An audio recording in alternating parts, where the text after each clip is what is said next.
आइए आज चलते हैं इतिहास के उस पल में जिसने हिंदुस्तान का नक्शा और तकदीर दोनों को हमेशा के लिए बदल कर रख दिया। हम बात कर रहे हैं प्लासी के युद्ध की। लेकिन रुकिए, ये सिर्फ एक जंग की कहानी नहीं है। ये कहानी है एक बहुत बड़ी साजिश की, जिसने भारत में ब्रिटिश साम्राज्य की नींव रखी। तो सबसे बड़ा सवाल यही है कि ये हुआ तो हुआ कैसे? भला कैसे सिर्फ 3000 सैनिकों की एक छोटी सी टुकड़ी अपने से लगभग 17 गुना बड़ी 50,000 की फौज को हरा सकती है? इसका जवाब, जैसा कि अक्सर होता है, जंग के मैदान में नहीं बल्कि पर्दे के पीछे चल रही साजिशों में छिपा है। देखिए, 23 जून 1757 को जो हुआ ना, उसे लड़ाई कहना शायद सही नहीं होगा। वो कोई आमने सामने की जंग थी ही नहीं। वो तो एक बहुत ही सावधानी से बुना गया राजनीतिक जाल था, जिसका एक ही मकसद था, बंगाल पर कब्जा करना। इस बात को समझना बहुत जरूरी है। प्लासी की जीत हथियारों के दम पर नहीं, बल्कि बंद दरवाजों के पीछे हुई डील, धोखे और सही मौके पर पीठ में छुरा घोंपने से मिली थी। ये एक सैन्य जीत कम और एक सुनियोजित डकैती ज्यादा थी। तो इस पूरी कहानी को समझने के लिए हमें थोड़ा पीछे जाना होगा, 18वीं सदी के बंगाल में। उस वक्त मुगल साम्राज्य कमजोर पड़ रहा था और बंगाल, जो उस समय भारत का सबसे अमीर सूबा था, वो सबकी आंखों में खटक रहा था। अब इस कहानी के 3 मुख्य किरदार थे। एक तरफ बंगाल का जवान और जोशीला नवाब सिराजुद्दौला, दूसरी तरफ ईस्ट इंडिया कंपनी का शातिर और महत्वाकांक्षी अफसर रॉबर्ट क्लाइव, और तीसरा और सबसे अहम किरदार नवाब का अपना ही सेनापति मीर जाफर, जिसकी आंखें खुद नवाब के तख्त पर थीं। तो आखिर ये टकराव शुरू कैसे हुआ? इसकी जड़ें कई बातों में थी। अंग्रेजों को मुगल बादशाह से दस्तक नाम का एक टैक्स फ्री ट्रेड पास मिला हुआ था, लेकिन वो इसका गलत इस्तेमाल कर रहे थे, जिससे नवाब का खजाना खाली हो रहा था। ऊपर से उन्होंने बिना पूछे कलकत्ता में किलेबंदी शुरू कर दी और नवाब के दुश्मनों को अपने यहाँ पनाह भी देने लगे। और फिर हुई ब्लैक होल की घटना, जिसे अंग्रेजों ने बदला लेने का एक बड़ा बहाना बना लिया। रॉबर्ट क्लाइव कोई बेवकूफ नहीं था। उसे अच्छी तरह पता था कि नवाब की विशाल सेना से सीधे लड़ाई में जीतना नामुमकिन है। इसलिए उसने मैदान में लड़ने के बजाय दिमाग से खेलने का फैसला किया। उसने जासूसी और राजनीतिक जोड़ तोड़ का रास्ता अपनाया। क्लाइव का प्लान बड़ा सिंपल पर बहुत शातिर था। पहला कदम, नवाब के दरबार में ही ऐसे लोगों को ढूंढो जो उससे नाखुश हैं। दूसरा, नवाब के सबसे बड़े सेनापति को ही अपनी तरफ कर लो। तीसरा, उसे बंगाल का अगला नवाब बनाने का लालच दो। और चौथा, बस एक लड़ाई का माहौल बना दो ताकि ये पूरी साजिश काम कर सके। और क्लाइव इस खेल में अकेला नहीं था। उसके साथ था मीर जाफर, बंगाल के सबसे अमीर बैंकर जगत सेठ, और नवाब के ही दूसरे कमांडर जैसे राय दुर्लभ। मतलब नवाब के अपने ही लोग, उसके सबसे भरोसेमंद लोग, उसके खिलाफ हो चुके थे।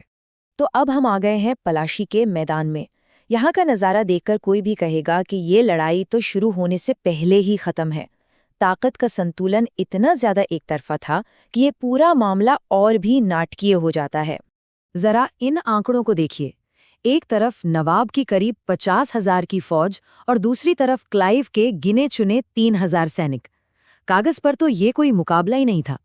इसीलिए क्लाइव की पूरी उम्मीद जंग पर नहीं बल्कि अपनी साजिश पर टिकी थी। तो 23 जून का दिन शुरू होता है तोपों की गूंज से। फिर दोपहर में मौसम ने एक बड़ा रोल प्ले किया। जोरदार बारिश हुई। अंग्रेजों ने तो होशियारी से अपना बारूद तिरपाल से ढक लिया, लेकिन नवाब की सेना ऐसा नहीं कर पाई। जब नवाब के एक वफादार कमांडर मीर मदन ने ये सोचकर हमला किया कि अंग्रेजों की तोपें अब बेकार हो चुकी हैं, तो वो अंग्रेजों की गोलियों का शिकार हो गए।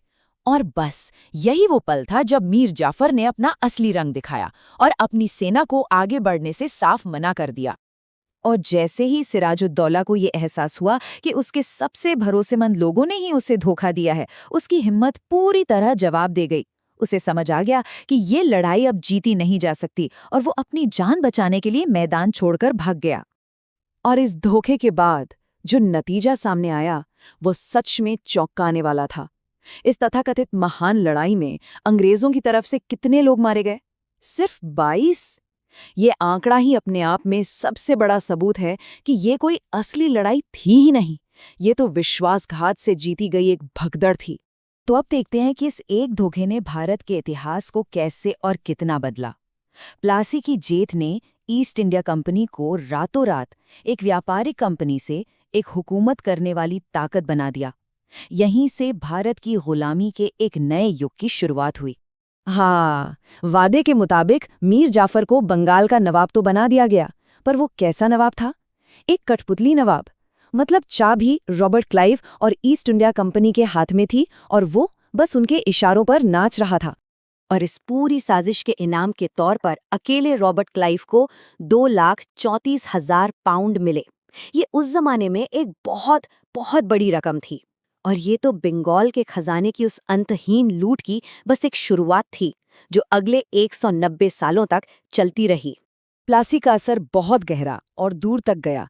नवाब मारा गया, बंगाल से उनके कॉम्पिटिटर फ्रांसीसी बाहर हो गए और कंपनी को इतना पैसा मिला कि उन्होंने बाकी भारत पर कब्जा करना शुरू कर दिया।